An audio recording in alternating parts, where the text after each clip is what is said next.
In this video, Dr. Jordan Peterson explains how you can distinguish between your fear and conscience and why you always need to be honest with yourself. Hello, Dr. Peterson. I've been trying to listen to my conscience, but I can't tell the difference between fear, willful blindness, or genuine conscience. Well, the first thing I would say about that is it is quite clear that you are, in fact, trying to listen to your conscience, because that's probably the first thing that you discover. So that's a really good question. Okay. Fear. Well, here's a test, and you don't want to do this stupidly. If you think that you should do something, and you think that the reason you might not be doing it is because you're afraid, then you should do it. So that way you can find out if it's fear. You know, I think your question is, well, how do I know my conscience isn't just masquerading as fear, saying, well, you shouldn't do that, but it's rationalizing the real issue, which is you're afraid of doing that. Now, see, here's a reason that you want to tell the truth. And I kind of figured this out when I was looking deeply into the Pinocchio story. You know, in Pinocchio, as Pinocchio strives to become real, he has a conscience to guide him, but it's Jiminy Cricket, this insect. But Jiminy isn't really a very good conscience. He's a bit dogmatic to begin with, dogmatic and inexperienced.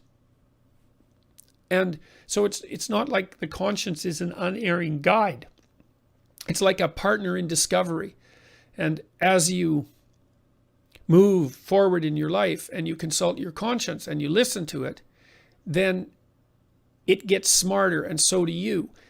But there's a coda there, and this is why I've suggested, part of the reason why I've suggested so frequently in my lectures and in my book, that people try not to lie. You see, there are many systems. You have many systems within, let's say, that guide you. Write your text here. And one of those is your capacity for rational thought. And then you have a variety of emotional systems and motivational systems and internal dramas and intuitions and bodily sensations, like lots and lots of, and senses, lots of systems that are guiding you.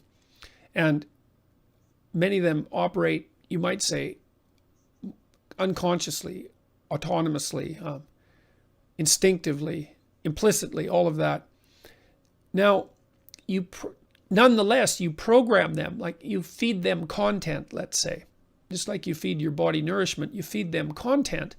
And a lot of the content that you feed them pertains directly to your voluntary thoughts and speech and your actions. And then if you pathologize those by lying, so if you say things that you know not to be true, or you don't say things that you know to be true when you need to, which is more common, and if you act in ways that you consider reprehensible, then you pathologize all of those autonomous systems that guide you. It's like you're programming them badly. You're building an AI system inside yourself, really, and in some sense that is what you're doing, that has very bad training data. And so the output it produces won't guide you properly.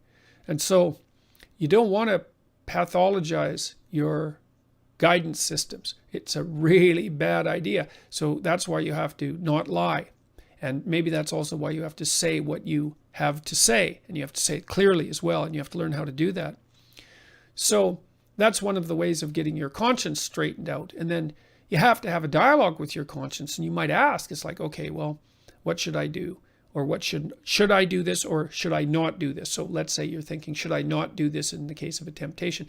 Maybe you have a chance to develop a new relationship, and you're excited about it and apprehensive about it and afraid of it, and you don't know how to sort out all those feelings. And the first thing is you really have to want to sort them out. That's why you have to orient yourself to something that's a genuine up, the star above the horizon. You have to really want things to be straight, and you have to have thought that through, and you have to know what it means for things not to be straight. And really what it means is that you're headed for hell in one way or another. And if you understand that, maybe it's enough to scare you straight. You really got to think that through. Then you got to think about how much better it would be if you aimed up. And that really has to kind of permeate your whole being. And so then you're oriented that way. You're oriented up, and you're deciding that it's okay to try to tell the truth. And then you can start to rely on this dialogue with your conscience. But both of you have to learn, and you're going to make mistakes along the way. that's okay. You can say, well, I'm going to try this without being certain that it's right. You can even say, I'm going to say this without being certain that it's correct. Like if you're arguing with your wife or your husband or your sister or your father, and you have an idea about what might be going on, you can say, look, here's my idea about what's going on.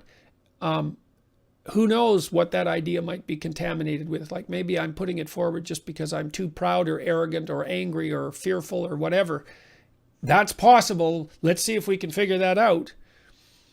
But you can offer it tentatively and both have at it. That's what you do if it's a hypothesis, right? You both have at it and see if it's an idea that's worthy of keeping.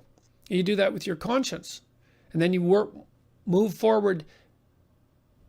There's a technique in behavioral psychology psychotherapy called collaborative empiricism. So let's say that you and I have been sitting down and we decide that you're going to try something new this week. Like maybe you're agoraphobic and you're having a hard time in a parking lot. And so getting out of the car and going to the grocery store. So maybe we say, well, you're going to drive to the grocery store and you're just going to walk halfway halfway from your car to the door. And that's good enough do that every second day for a week. And then come back and let's talk about it. So that's collaborative empiricism. You're running a little experiment. So you think, well, your conscience is guiding you towards something. You take a tentative step in that direction. And then you check and see, well, did what I wanted to have happen occur as an outcome? That's the crucial question. And that's the crucial question for behavioral truth, right? That's the pragmatic perspective. Did what I want to have happen as a consequence of my framework of interpretation and my action? If the answer is yes, then I have not invalidated it, right? That's the pragmatic philosophy in a nutshell, and it's very, very smart.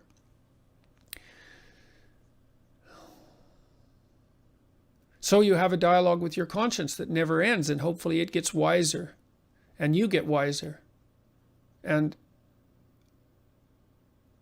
that's the dialogue that Jung talked about between the conscious and the unconscious, between your fantasy life, say, the life that's sort of underneath you as a conscious being, like the life that's part of your biological platform, the biological platform that somehow miraculously gives rise to your consciousness.